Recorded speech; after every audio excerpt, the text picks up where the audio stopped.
Good morning. This is the first video for the place from the Breakfenster, the break window.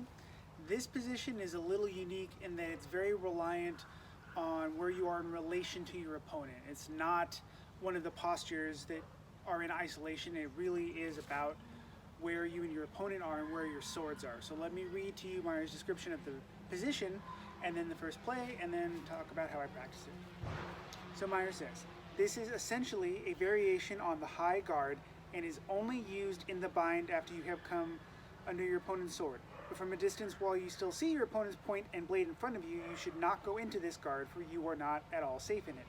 But as soon as you have come under your opponent's sword, then it is one of the chiefest guards.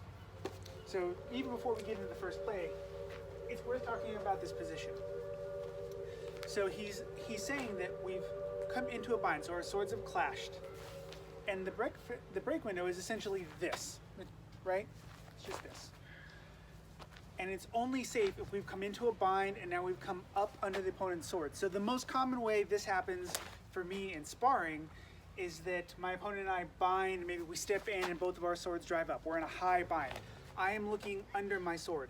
If my sword is low and I can see my opponent's point, what Meyer is saying is I'm not safe. So I need to make sure that I'm under their sword. That is the only time we're safe. What people run into is they're like, cool, I'm here, how do I get out of here? How do I leave this kind of high bind safely without just getting cracked in the head? And so that is the situation that Meyer is describing in this break window position. So we've bound, the swords are pushed up, now we're in this high bind. If I just leave, I'm gonna have no safety and get cracked in the head. So how do I deal with this? So Meyer gives us a few examples, and so now I'm gonna read the first play and what he talks about. But just remember that this high bind variant is only safe if you and your opponent's swords are driven up and you are under their sword. That's what he's talking about. So the play is this. When you have come under your opponent's sword so that you must send your sword over your head in the break window such that both your arms and fingers are open, then as soon as he cuts at your fingers from above, step well out from his stroke to one side, it doesn't matter which one, and cut with a thwart against his incoming stroke. Thus you will not only catch his cut near your shield on your forte, but if he should complete his cut without pulling away, you will also hit his head with the foible at the same time. It's a very simple action. And this is an action that we have done a bunch of times. This is just a new way to apply it. So we have bound and come up into this high guard, this break window position. Their sword is on top. And as Meyer says, our fingers or our arm is vulnerable. They might just come off and hit us with a short little hit. So as soon as we perceive that they're going to do that, we're going to step out with the thwart cut. And he says it doesn't matter to which side. I tend to gravitate towards the back edge thwart, so I'm kind of stepping my back foot way towards my left so that I can hit with the back edge. And we've seen this before. This covers us well against a high attack. And as Meyer says, if they haven't come away, there's a good chance we're going to collect their sword and hit them at the head. So this is a good, we've pushed up to the high bind and maybe we're in tight distance. So when I practice this on the pel, I will actually step in, hit the pel and drive up. So I'm very close. I don't have room to leave, and I certainly can't just leave or I'm going to get hit in the head. So from this tight high bind, can I step away off that center line to keep my fingers and my arms safe and hit them with the back edge?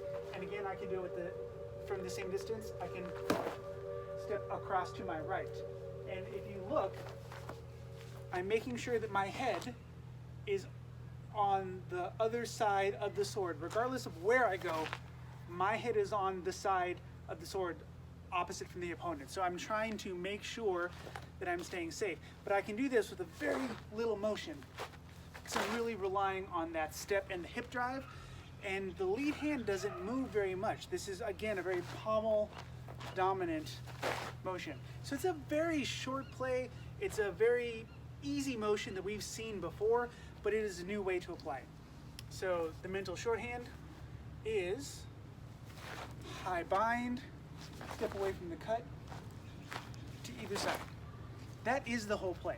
So when you're thinking about this, think about the times you get stuck in that high bind. You and your opponent have come together and you've driven up and now you're under your sword and you're stuck in that. How do I leave without getting hit? Well, this is one way we do it. We actually keep our sword high and we step out to the side with a thwart cut to either side. If they're cutting at our fingers or our arms, this will likely catch their cut. And even if they just stay there, there's a good chance we're going to hit them behind their sword with the foible of ours. So play with this. Just remember that the break window is only safe if you're up under your opponent's point. If you can't see their point, they're going to stab you in the face. So as long as you understand why we use this position and then some ways to cut out of it, I think it's going to be really useful in sparring pretty quickly.